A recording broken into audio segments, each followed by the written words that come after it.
전 복지부 여성부 장관이신 김성희 목사님께서 삶의 결이라는 제목으로 말씀을 선포하실 때 말씀 속에서 하나님의 음성을 들으시기를 바랍니다. 아멘.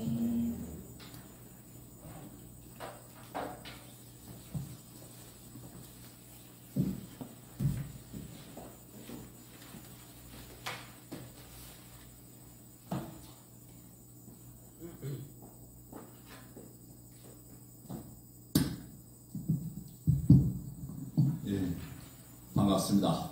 정말 은혜로운 아침입니다. 네, 이렇게 모처럼 소기천 목사님을 비롯해서 또 예수학교에서 헌신하시는 분들과 함께 아침 예배를 드리게 돼서 하나님께 감사드립니다. 감사합니다. 여러분 안녕하셨습니까? 얼마나 행복합니까?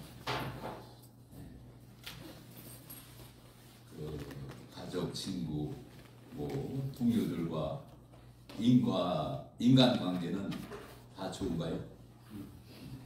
문제가 없으세요? 또 여러분이 지금 살고 있는 이 세상이 희망이 넘쳐납니까? 즐거움이 넘쳐납니까?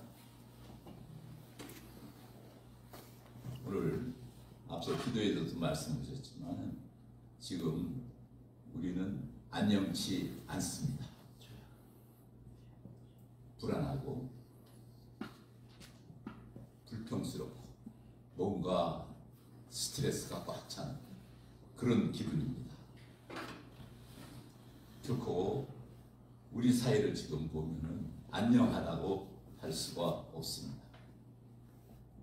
안녕이라고 하는 것은 삶의 만족스러운 상태를 말합니다.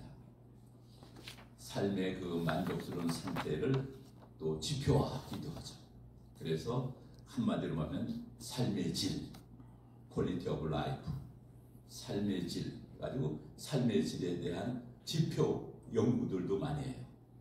어떤 개인이나 또는 사회가 삶의 질이 어떤가, 좋은가 나쁜가, 안녕한가 그렇지 않은가, 또 그 사회는 어떤 수준에 있는가 이런 연구들도 합니다.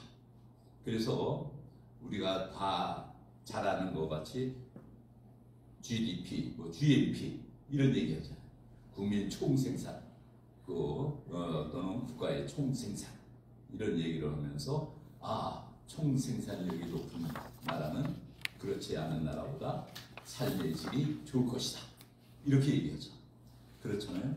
그래서 우리가 과거에는 백불 시대였다 이런 얘기는 수도 없이 들었죠. 백불도 안 됐다.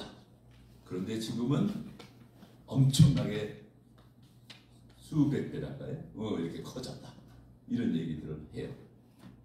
수백 배 행복해졌나요? 삶의 질이 좋아졌나요? 그렇지 않지.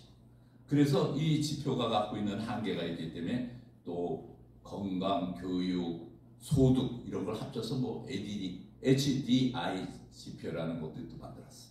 그래가지고 건강도 보고 교육 수준도 보고 또 소득도 보는 그런 지표들도 있어요.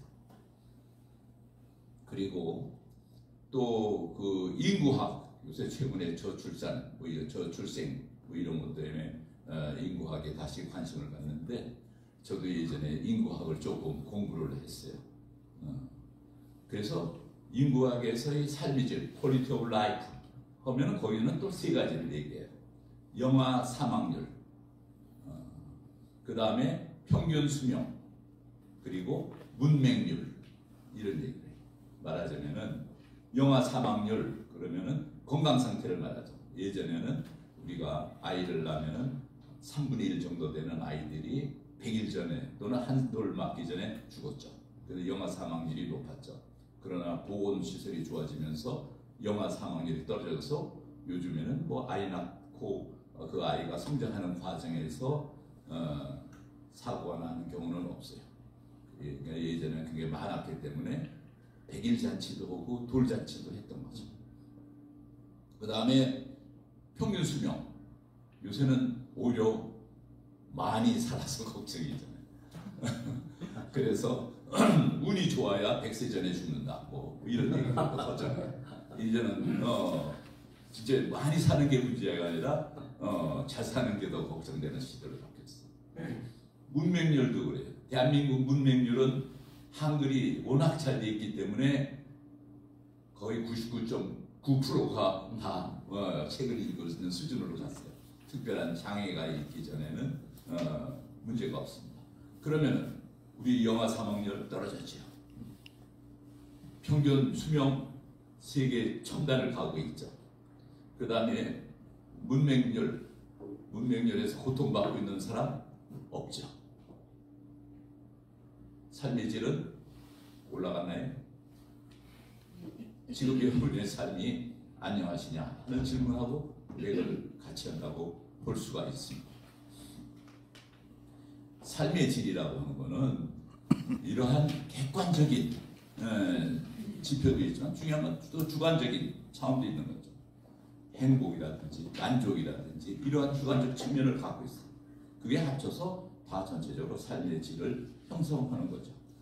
그래서 정말 우리의 삶의 질이 과연 높은가 낮은가, 최근에는 또 어떤가, 이걸 우리가 좀 생각을 해볼 때가 됐어요. 방글라데시에 있는 사람들이 뭐 행복도가 1이다 뭐 이런 얘기도 있잖아요.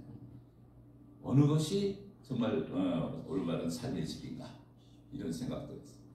예전에 그 삶의 질, 퀄리티 오브 라이프를 또 삶의 결이라고 번역하는 사람도 있었어요. 그래서 참 그걸 듣고 처음에는 생소하다 이렇게 느꼈는데, 삶의 결 하는 게 어떤 면에서 참 다가온다 이런 거였어요. 우리가 우리의 삶의 결이 거칠다, 부드럽다, 뭐 이렇게 더 훨씬 더 질보다도 더 다정다감한 면이 있는 것 같아요. 주관적인 속성을 많이 포함하고 있는 게 삶의 결이 아닌가, 이런 생각을 한 적이 있습니다. 더욱이 이거는 삶의 결은 삶의 질과 달리 한글말로 되어 있잖아요. 우리 글이잖아요. 그러니까 더 우리한테 다가오는지도 모릅니다.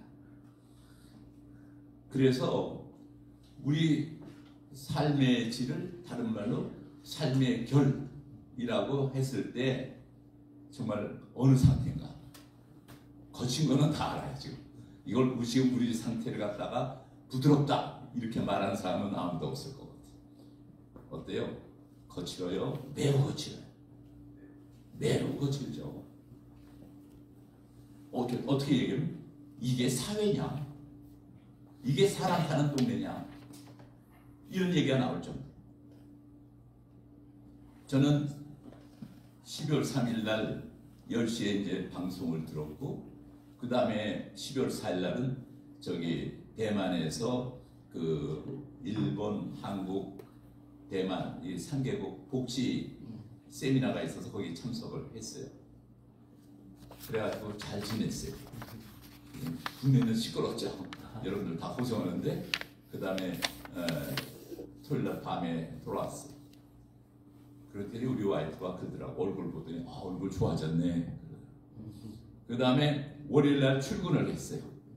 하고 일을 보고 집에 오니까는 왜 그렇게 초췌해졌어? 피곤해 보인다 이거지. 그래서 순간 대만은 천국이고 한국은 지옥이었나? 뭐 그런 생각을 해본 적이 있어요. 정말 우리가 살기가 지금 힘듭니다. 마음이 편안하지 않아요. 뉴스를 봐도 걱정이고 안 봐도 걱정이에요. 그래서 지금 우리의 삶의 문제가 만만치는 않습니다. 경제적 수준이나 건강 상태나 교육 기회 이런 거는 다 좋아졌지만 우리의 삶은 거칠어졌어요. 안녕하지 못합니다. 이러한 삶의 문제는 사회 구조하고 상당히 관련이 있지요. 지금 우리들의 삶을 거칠게 만드는 원인은 무엇일까 생각을 해볼 필요가 있어요. 무엇이 우리를 불안하게 하는가? 한마디로 얘기하면 사회적 갈등이라고 볼 수가 있습니다. 지금 우리 사회에는 이런 사회적 갈등 때문에 많은 불안과 스트레스와 불만을 야기하고 있습니다. 최근의 사태뿐만 아니라 10년 전에 있었던 세월호 사건, 그게 오늘의 사건 같아요. 그렇잖아요. 세월호 사건은 여러분 다 잘 알 것 같아요. 정말 우리가 가슴 아프게 생각하는 일이죠. 수많은 어린 학생들이 물에 빠져서 목숨을 잃는 그런 사건으로서 전 국민이 안타깝게 눈물을 흘렸어요. 그리고 이러한 사건은 국민들에게 트라우마를 주죠. 그래서 우리한테 많은 트라우마를 줬어요. 그 사건 이후로 사회는 요동을 또 쳤어요.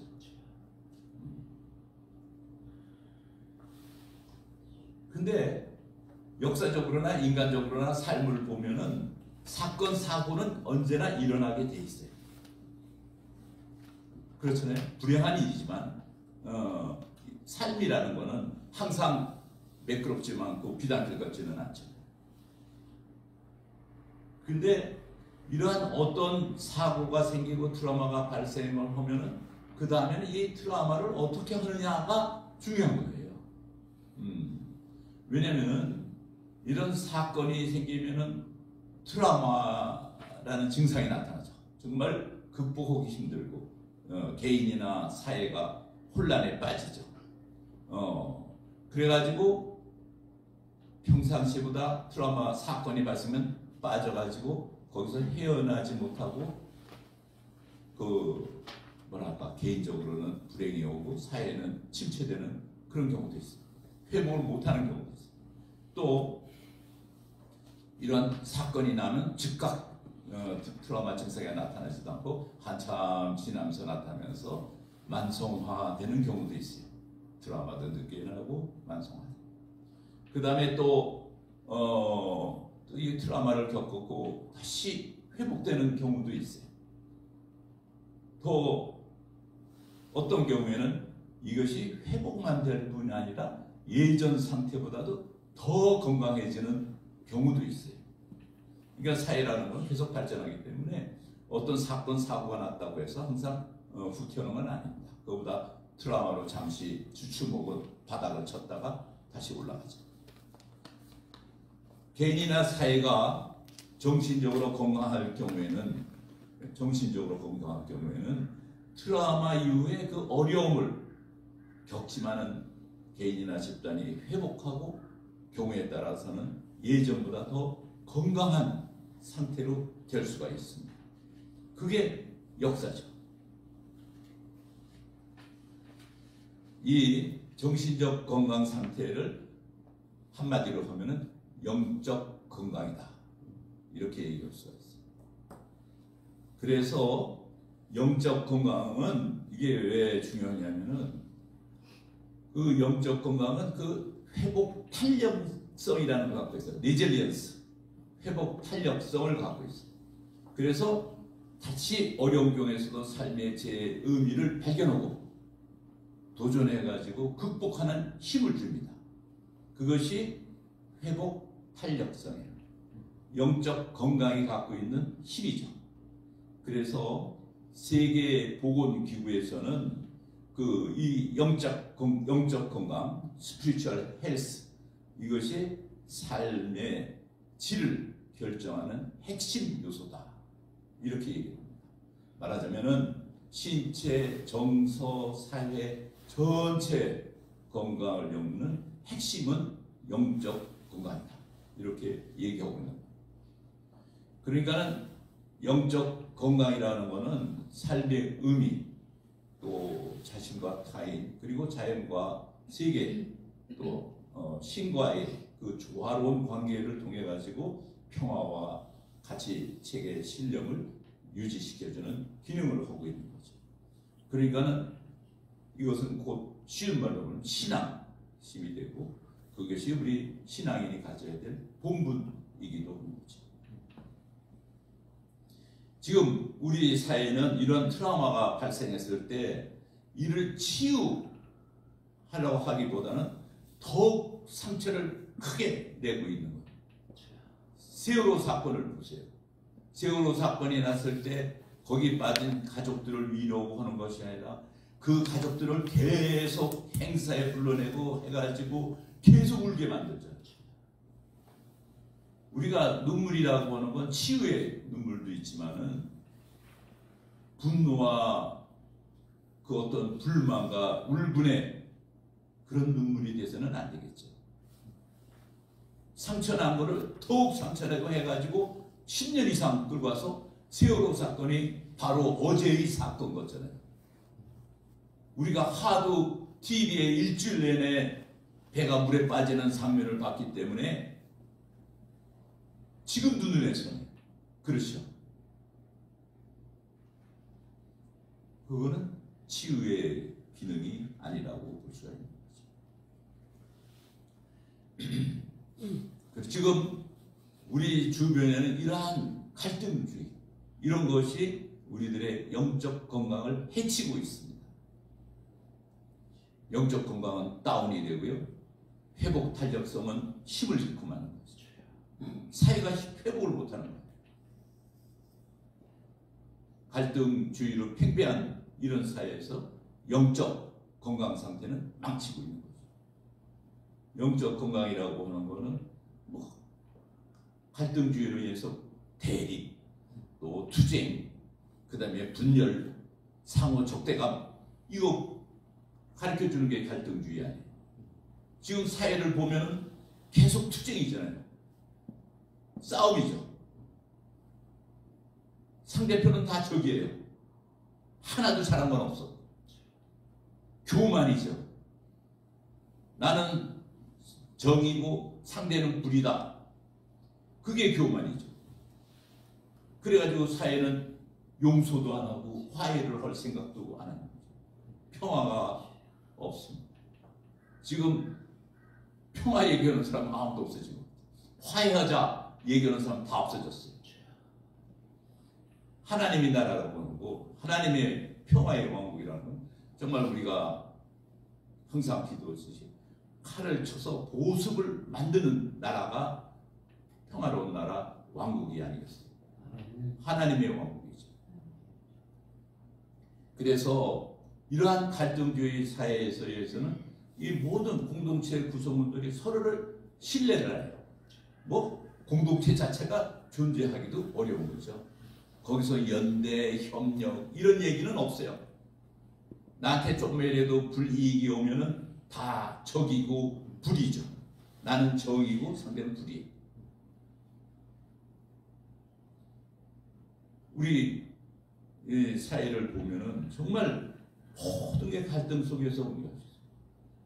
그래서 이러한 지속적인 갈등 상태, 뭐 최근의 것만 따지면은 뭐 옛날 문제 막 얘기할 것도 없고, 최근에 그 세월호 사건 이후 한 10년간 우리 사회를 이렇게 보면은 이렇게 계속 국민들에게 스트레스를 심어주고 있죠.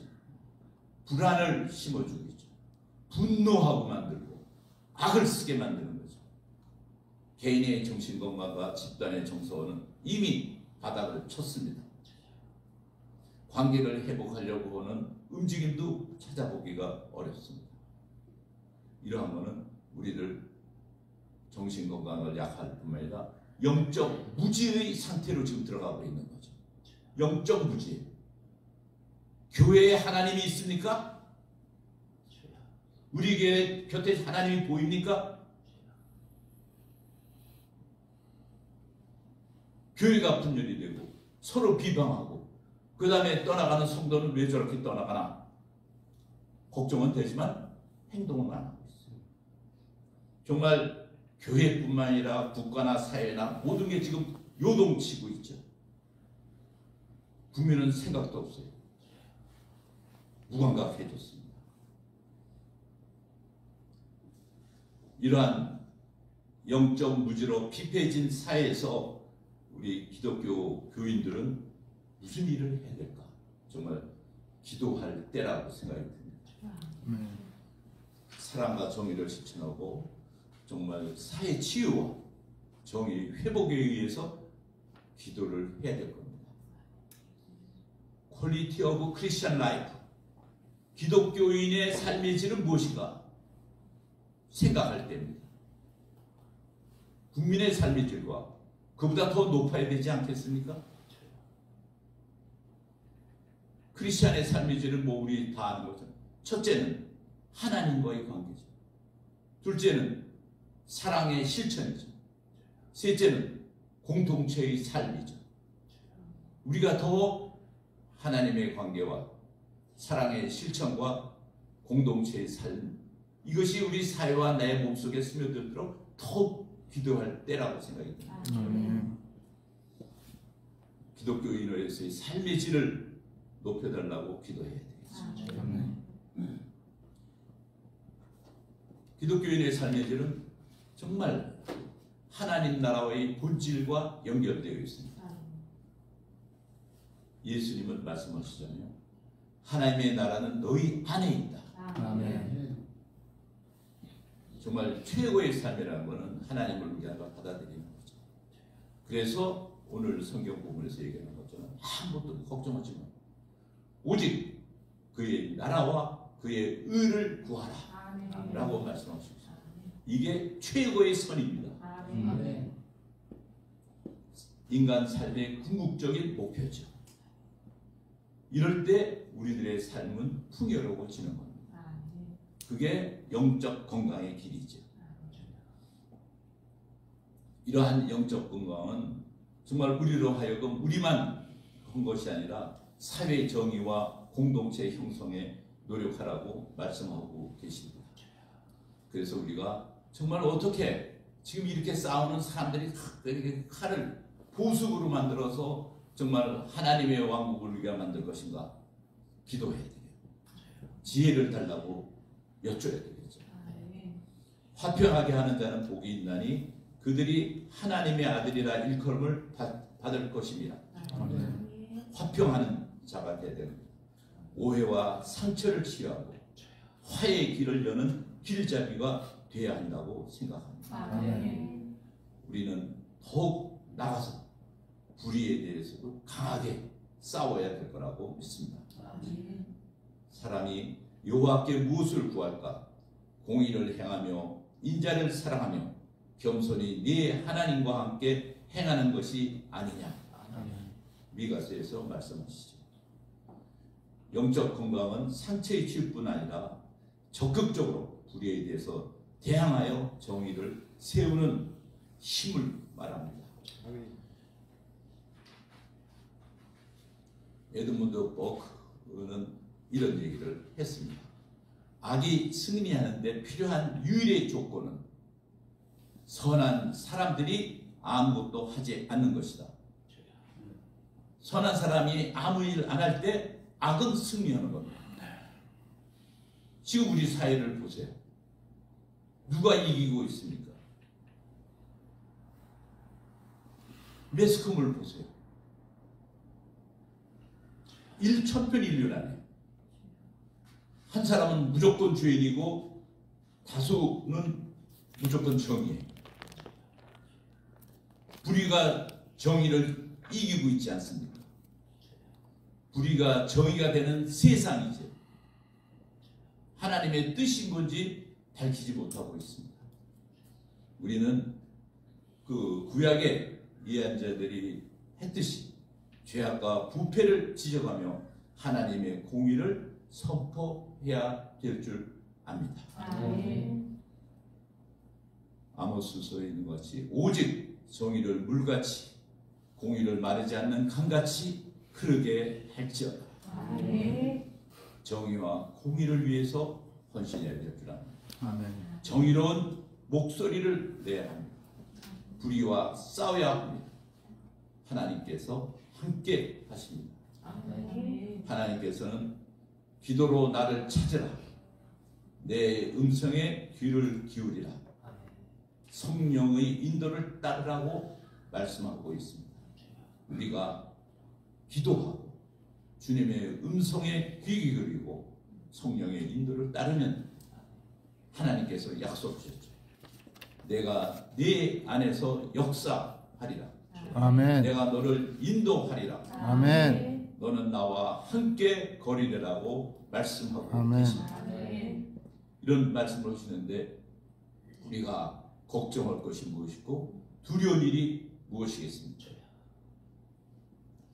우리는 단지 싸울 능력을 달라고 기도해야 될 것입니다. 아멘. 우리가 이 영적 전쟁에서 영적 무장을 하고 전신 갑주를 입고 싸우게 해달라고 기도해야 됩니다. 많은 사람들은 지금 뭐 영적 전쟁이다 그래요. 전쟁이다 그러면은 악령과 성령이 뭐 서로 1대1로 싸우는 것 같아요. 지금 1대1입니까? 99대1입니다. 악령이 99입니다. 성령은 여러분밖에 없습니다. 아멘. 1밖에 안 돼요. 그게 현실이에요. 지금 우리의 그 재판 결과라든지 여러 가지 진행하는 거나 언론의 보도를 보면은 99가 악령이고 진리는 보이지를 않습니다. 그러나 하나님은 승리하시는 분입니다. 우리를 승리로 이끌 겁니다. 아멘. 우리는 오직 하나님의 영광을 위해서 달려나가야 합니다. 아멘. 하나님께서는 우리가 함께 싸우라고 말씀하고 계십니다. 아멘. 지혜로운 자와 함께하면 지혜를 얻는다고 잠언에서는 말씀하고 있습니다. 저희들이 하나로 뭉쳐야 합니다. 그리고 저희들이 더욱 열심히 주님을 부르짖고 나가야 할 줄로 믿습니다. 그러면은 하나님께서 저희들을 빛과 소금으로 귀히 써주실 줄 믿습니다. 정말 오늘 앞서도 찬송 중에 도도소서 임마누엘 찬송이 정말 너무 우리들의 갈 길을 다 말씀해 주시는 것 같아요. 아멘. 정말 임마누엘 예수님 모셔 오셔서 정말 이 지금 포로와 같은 노예 같은 이 생활에서 저희들을 해방시켜 주시옵소서. 아멘. 기도하게 하는 찬송이었다고 생각합니다. 아멘. 하나님께서는 다 준비하고 계십니다. 아멘. 우리가 승리할 겁니다. 아멘. 우리는 정말 영적 건강을 위해서 정말 땅에 떨어진 영적 건강을 회복하고 더욱 발전된 대한민국을 만들어 달라고 울면서 기도할 때라고 생각합니다. 하나님께 간절히 기도드립시다. 하나님 아버지, 간절히 드리는 저희들의 기도를 받아 주시옵소서. 울면서 회개합니다. 하나님 아버지, 잘못했습니다. 하나님께서는 사탄 마귀가 이곳저곳에서 침투하는 것을 저희들에게 보여주셨습니다. 그러나 저희들이 어리석어 그저 바라만 보면서 하기만 했습니다. 사탄이 교회를 가다놓고 성도가 떠나가는 모습을 보면서 그저 바라만 보았습니다. 사탄과 악령이 온갖 술책으로 공격해오지만 나 대신 누구가 앞서 나가겠지 하고 머뭇거렸습니다. 범죄자가 날뛰고 정의의 목소리는 사라졌습니다. 사탄 마귀의 소굴이 되었습니다. 하나님 아버지, 구해주소서.